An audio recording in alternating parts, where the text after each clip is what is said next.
Hey, I'm Matt South of Mountain Choppers, located in Tamborine Mountain, Australia. Over the course of this series, we're going to be making our way down the east coast of Australia, starting in Mackay, North Queensland, and finishing our run along the infamous stretch of the Great Ocean Road located in southern Victoria. Along the way, we're going to be stopping in and showcasing some of the people that make Australia's Harley-Davidson community one of the best in the world.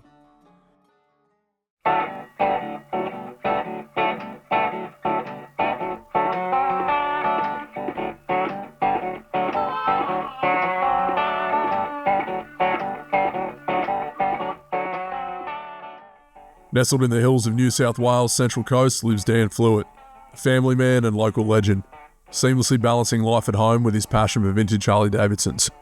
Whether restoring classics, logging countless miles, or creating memories with loved ones, he does it all with heart. For Dan, life's about the journey and every mile counts.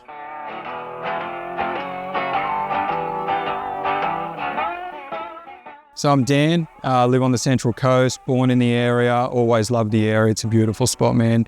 Got a young family, got 2 young kids. We're real settled where we are. We're, living on a farm. The kids are loving it. Jake's riding his dirt bike in the backyard. Evelyn's riding a bike around, getting some animals, just living our dream, dude.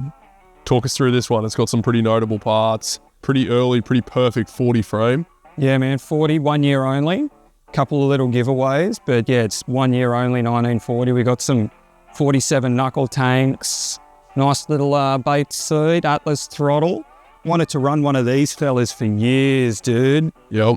So we've spoken in great detail. Yeah, B&H shifter. Yep. So before the factory made foot shift, B&H were making foot shift for Harleys.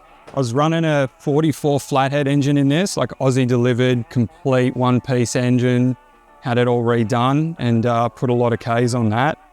But a lot of original stuff on this bike, man. What's the plan for it now? Weird stuff. So I've got a knuckle, 47 FL knuckle with UL flywheels going in. Amazing. So it gives you a bit extra stroke, bit extra compression. Yep. Doing a Lineweber number 2 cam. This thing's going to boogie by the sounds of it. Yeah, dude, it'll keep up with those modern boys. Perfect. So we've moved on now to this next one here, and it's from face value. When we glance at it, it looks like it's possibly from factory rigid frame, but a couple of things that give away that maybe it's not.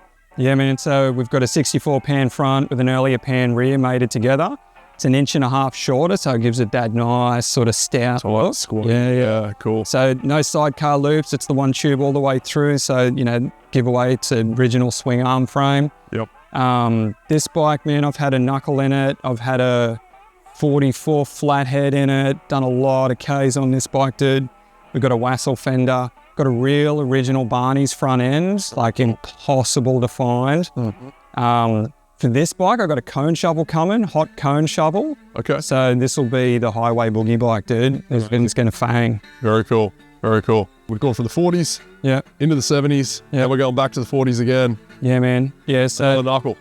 Yeah, that's it. Another knuckle. It's really important for me to use like the right parts for the right era on the bike, dude. So like anything I put on it has to be from that period, sort of give or take maybe a decade. Yep. Like sort of what someone would do within sort of 15, maybe 20 years at the time. So we've got Flanders risers, number 1 handlebars, got some panhead tanks, we've got a bull neck frame. We've got an early Vate seat, probably early 40s. We've got a new old stock chrome Wassel fender. We've got the right period aftermarket BT&E tail light. And dude, I'm psyched on these. We've got some new old stock Superior mufflers. 1 3/4.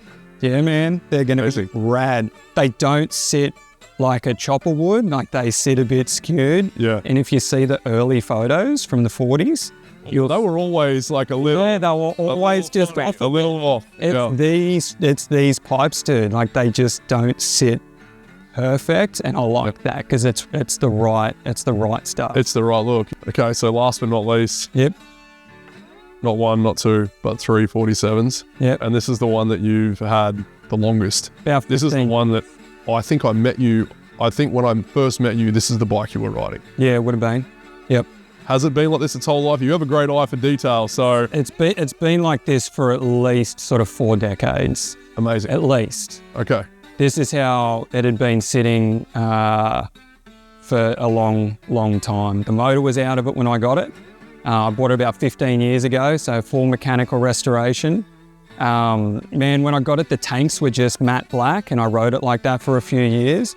Then one day I saw like just the edge of a flame sticking out, so I sort of rubbed it back a little bit, and then found this like super rad 60s flame job underneath that just overcoat. Amazing. So just That's like the dream, right? When you buy an old tank at a swap meet, yeah, the hope is that there's something cool underneath those layers. Yeah, man. Yeah. So it's got some really cool stuff on it, like really cool 40 stuff. Again, you know, we got a big dark blue Bates seat. We got Flanders number 11s, like the cream of the crop Flanders, dude. These things feel so good. We've got an original 47 Speedo. Like, I think it's a 45 frame, which gives it sort of, 28 degree rake. And then with the offset Springer, you're talking like 26 degree rake, like real stout. Yeah. I like that look. Yeah. I really love stock bikes, like true to the era, that are just touched up a bit. Yeah. Like that's the cream, man. The ones that have had the period changes. Yeah. The little things that they would have done back then to make them a little bit personalised, a little bit fit the rider a little better. Is this the forever bike? Oh yeah, this bike's never leaving, dude. Amazing. Yeah. Yeah, cool. You and I have the connection that it's not just the ride down to the shops that we like to do with these things. We really like to test how far we can take them. And we've both done some pretty extraordinary trips now where we put them to the test, and and there's more than planned. Yep. One that I always respected that you did, which is really cool, and I probably would love to do it at some stage, is the ride to the Cape. Yeah, man. That's not a bitumen road. That's just rides you right up to the top, the furthest northern point of Australia. Yep. Those roads are brutal, dude. Brutal. You're talking... These are roads that four-wheel drivers normally take, and they kit out their four-wheel drives. And half of them are on the side of the road, broken down. You're talking corrugations like that high. Yep. Man, I think probably 200 Ks from the tip, I had to do maybe 50 Ks in the sand next to the road because the corrugations were so bad. Man, again, you're putting yourself in just the most beautiful country. And the challenge, I love the challenge. You're riding a 1940 Harley up to Cape York. You got no phone signal for days. There's barely services, sleeping on the side of the road, little road houses and whatnot. Yep. Man, it was a good time. Dude, I'm just super obsessed with like 40s, 50s sort of style bikes. I love the aesthetic. Just the bikes, or was it the era? Or specifically the bike? Man, I love the bikes. I love motorbikes. Like, it's something you can commit yourself to. It's something you can challenge yourself to. It's something that's functional, something that's fun. It's not just sitting in the corner. You've got to ride them. You've got to have fun on them. Otherwise, it's just an ornament.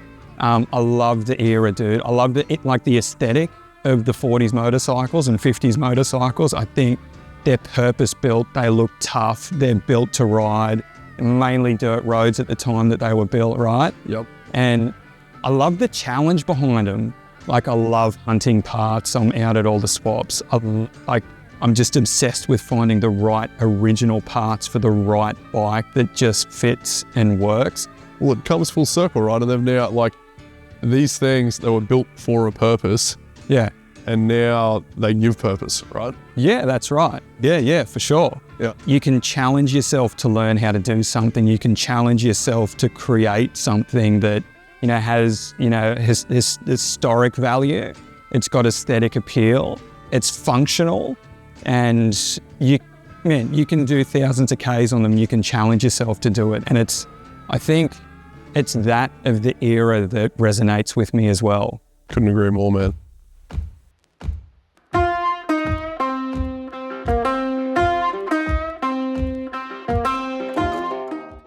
Join us next time for part 4 of Rider's Journal as we start to make our way inland, where we'll stop by my old mate Brad O'Miller's horse property and workshop located on the outskirts of our nation's capital.